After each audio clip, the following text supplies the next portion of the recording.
I have been thinking lately about the language of birds. After all, birdsong accompanies most of my days. It is everywhere. And birds themselves, the robins and wrens, the crows and cardinals, they surround us. They perch in tree branches, bathe in puddles, fly overhead. It is easy to think of me as protagonist and nature as scenery and soundtrack.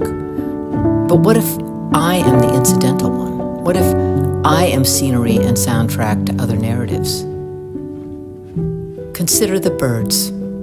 Each one has its own fledgling story, its own first moment of flight, and then all its moments of storms and wind and sun, its building of nests, its finding food, its raising a family.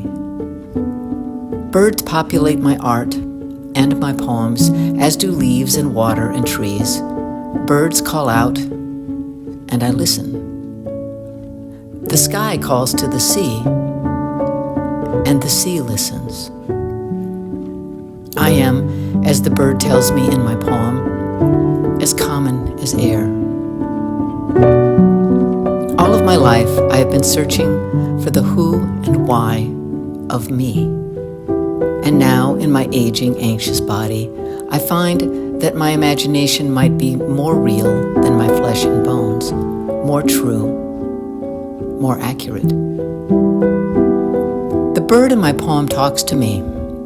So soft and like wind were her words, as if they floated across space and blew under my skin and stayed there inside me, taking up residence, nesting in me, her words, which, I might add, were not words at all, but I heard them that way.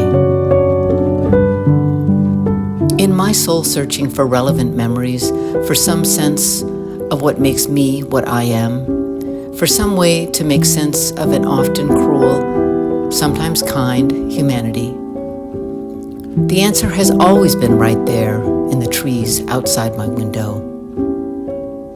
Another of my poems begins, I recognized my heart when the black birds gathered there in the trees outside my door.